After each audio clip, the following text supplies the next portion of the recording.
जय मातेश्वरी। नमस्कार, मैं हूं ज्योतिष आचार्य अजीत मिश्रा। आप सभी लोगों का हार्दिक स्वागत एवं अभिनंदन है आपके अपने प्रिय चैनल एस्ट्रोलॉजर अजीत मिश्रा में। जैसा कि आप लोगों ने थंबनेल में पढ़ा कि शनिदेव 8 माह के लिए मार्गी हो रहे हैं और 2024 में सिंह राशि के जातकों के लिए क्या परिवर्तन करने वाले हैं, कैसी आर्थिक स्थिति रहेगी और क्या आर्थिक स्थिति में बदलाव करेंगे। वीडियो को बहुत ही ध्यान से सुनिएगा, अंत तक सुनिएगा, क्योंकि जो बताऊंगा मित्रों 100% सत्य रहने वाला है। आप लोगों से निवेदन है कि चैनल सब्सक्राइब कर लीजिए, बेल आइकन का बटन जरूर प्रेस कर लीजिए और जो लोग ज्योतिषी समाधान चाहते हैं, कुंडली विश्लेषण, हस्तरेखा विश्लेषण करवाना चाहते हो तो हमारे दिए गए नंबर पर कॉल करके अपना अपॉइंटमेंट अवश्य बुक करा लें। चलिए प्रारंभ करते हैं। सिंह राशि की वर्तमान स्थिति में कहा जाए तो कुछ महत्वपूर्ण परिवर्तन 2024 के पूर्व में हो चुके हैं और शनि का यह वर्ष है। शनि का यह वर्ष कैसे है मित्रों? क्योंकि ये 2024 जब अंक ज्योतिष में जब जाएंगे तो इसकी गणना के अनुसार नंबर निकल कर आता है 8 और 8 का जो रूलिंग प्लैनेट है वो है शनिदेव, है ना। तो ये शनिदेव 2024 में महत्वपूर्ण भूमिका निभाने वाले हैं आपके लिए। किस तरह की भूमिका निभाने वाले हैं? सबसे पहले इस चीज को समझना पड़ेगा कि शनि है क्या और क्या करते हैं। शनिदेव काल पुरुष कुंडली के अनुसार शनिदेव को 2 घर दिया गया है, एक है 10th हाउस और 11th हाउस, दशम भाव और एकादश भाव। दशम भाव कहा जाता है कर्म का, यानी कि हमारे जो कर्म होते हैं वो निर्धारित करते हैं कि हमें आने वाले समय में क्या मिलेगा। यानी कि जो 11th हाउस है वो लाभ का घर है। दशम और 11th एक दूसरे से लिंक करता है और व्यक्ति क्या कर्म करेगा, किस क्षेत्र में कर्म करेगा, वो निर्धारित करता है 10th हाउस और 11th हाउस। और कर्म में कहा जाए तो प्रारब्ध कर्म निर्धारित करते हैं आपके इस जन्म के कर्म और पूर्व जन्मों के कर्म आपको आपके कर्म के अनुसार आपको देते जाएंगे। आपके जीवन में दुख सुख ये एक चेन है जो आता जाता रहेगा, परंतु आपको 2024 में यह समझना होगा कि शनिदेव आपके कर्मों को निर्धारित करेंगे। आप अपने कर्म को नियंत्रण करेंगे तो आपको समझ में आ जाएगा कि आपको क्या क्या लाभ मिलने वाला है। ठीक है। शनिदेव को कहा जाता है न्याय के देवता, कर्म फल दाता और न्यायमूर्ति। शनिदेव वर्तमान स्थिति में आपके 7th हाउस में बैठे हैं, स्वयं के घर में विराजमान है और कुंभ में शनि 11 नंबर जो होता है वो होता है कुंभ राशि, और कुंभ राशि में शनि विराजमान है और 1 साल से विराजमान है और तकरीबन 1.5 साल और यहीं पर रहने वाले हैं। तो सिंह राशि के लिए लगभग 1.5 साल स्थिति कमोवेश ऐसी रहेगी, परंतु 8 महीने मार्गी होने पर स्थिति में परिवर्तन होगा और जब वो वक्र गति करेंगे तो परिवर्तन में थोड़ा सा बदलाव होगा। तो 8 महीने कैसे बदलेंगे उस पर हम चर्चा करेंगे। सबसे पहले शनि जहां पर विराजमान होते हैं वहां पर वृद्धि करते हैं।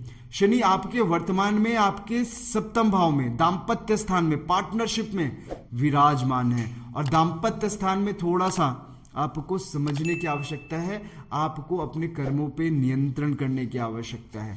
आपके कर्मों को देखेंगे, आप अपनी वाइफ को कितना, हस्बैंड को कितना केयर कर रहे हैं, कितना आप उनको समझ पा रहे हैं, इस तरह की चीजें यहां पर निर्धारित करने वाली हैं। एक और बात बोल दूं, यहां पर बैठ करके पार्टनरशिप में भी थोड़ा सा विवाद जैसी स्थिति बन सकती है। जो लोग पार्टनरशिप में बिजनेस कर रहे हैं थोड़ा सा ध्यान रखिएगा, आर्थिक जो मामले हैं वो अपने पास रखिएगा, नहीं तो हो सकता है कि आपको नुकसान हो जाए। शनिदेव 3 दृष्टियों से फल दे रहे हैं आपको, 3री दृष्टि, 7वीं दृष्टि और 10वीं दृष्टि। 3री दृष्टि से वो आपके भाग्य स्थान को देख रहे हैं, 7वीं दृष्टि से आपके लग्न को देख रहे हैं और 10वीं दृष्टि से आपके सुख के भाव को भी देख रहे हैं। शनिदेव 3री दृष्टि से आपके भाग्य में वृद्धि का कारण बनेंगे। जो लोग धर्म के कार्य में हैं, थोड़ा सा भक्ति भाव कर रहे हैं, भजन कर रहे हैं, उनको कमोवेश कहा जाए तो स्थिति में परिवर्तन देखने को मिलेगा। हो सकता है कई लोग धार्मिक यात्रा करने के लिए निकल सकते हैं, कोई लोग थोड़ा सा पहाड़ी इलाके में घूमने के लिए जा सकते हैं, परंतु आपको मंत्र जाप इस महीने इस वर्ष करने होंगे, क्योंकि इस समय जो स्थिति बनी है ना वो धर्म में, शनिदेव कह रहे हैं कि धर्म में आ जाओ, अपने आप को डिसिप्लिन कर लो, क्योंकि सप्तम भाव से वो आपको डिसिप्लिन भी कर रहे हैं, फोकस भी कर रहे हैं। आपको सिर्फ आगाह किया जा रहा है कि स्थिति अभी आपके लिए परिवर्तित हो सकती है 1.5 साल बाद, जब शनि की ढैया प्रारंभ होगी सिंह राशि के जातकों के लिए, तो स्थिति में परिवर्तन होगा। तो आपको अपने भाग्य पे भी निर्धारित होना पड़ेगा, भाग्य पे धर्म के ऊपर थोड़ा सा कह सकते हैं कि थोड़ा सा धर्म के ऊपर रिलाई होना। अगर धर्म के ऊपर थोड़ा सा रिलाई होना का मंत्र जाप वगैरह करेंगे तो भाग्य साथ देना शुरू करेगा। दूसरा, डिसिप्लिन होना शुरू होंगे तो कैरियर प्रोस्पेक्टिव व्यू से आपको थोड़ा सा पॉजिटिव रिजल्ट मिलेगा और सुख में भी वृद्धि मिलेगी। और भूमि भवन वाहन से संबंधित एक थोड़ा सा नकारात्मक दिख रहा है, थोड़ा भूमि भवन वाहन से संबंधित कार्यों में थोड़ा सा सावधानी रखिएगा, बिना पढ़े बिना जांचे साइन वगैरह करने से बचेगा, नहीं तो हो सकता है आपको नुकसान उठाना पड़ सकता है।